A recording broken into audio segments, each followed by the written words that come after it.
Timu yangu ndepi muda si tadzoka zvekare kazvikupisa neskimu apa ndiane zviri kupisa timu yangu anditi basa chapinda pana zviri kupisa dongoti chimo ngoba bhacha subscribe kuti chimo sasere pane chinge chichitika zviri kupisa anditi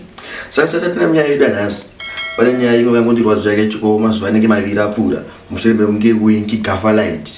wingi timu diki arowa mushure menganga dzangena mbawe ena mbawa chi then mabebe pacha kumhanya chi scream akaona Gafalight kuti ature mapicha amkomana akasvika pakuzorowa zvekuti mazvimbiro akaita I think by social ngakuri kafa saka nyanga iri kumapurisa mapicha zova muri kuona kuda pa screen penyu wamkomana akakazwa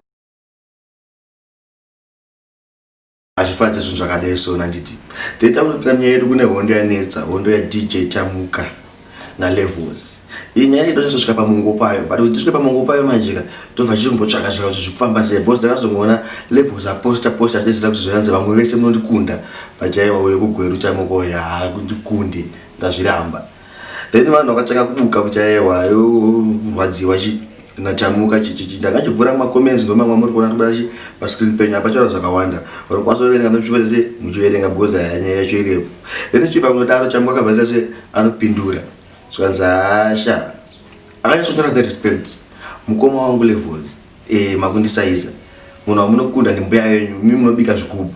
anditi saka ihondo ichikuramba ichienda yakadaro zvokuti Chamuka akasvika pakuti akada kugadzira bhana sange chibillboard chakagadzirwa naPassion Java chakaisa kumareni kwaGinimbi chaiche iye ada kugadzira chake chekusachi kumbara anditi then Levels achikono saka zvikona pachinda zvakadaro padombo nachotsvaka kuti pamongo penyaya chepo ndipapi amaproducer acho mukona kuti chivana vakatombogadzira hiti vese vachitogadzira kanjiva chichipepe but hamene kuti zvikufamba sei but kazhinji kacho nyaya dzavakadzi dzinoita zvinhu zvidaisoni ipapapa saka mascreenshots ari kubuda pascreen penyu ndoma macomments evanhu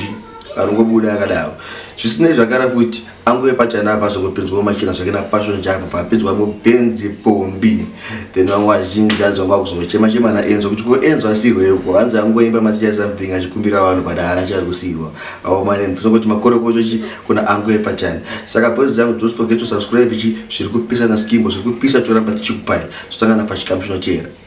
zita rangu ndonzi DOB ndombotura mavemo ndozoti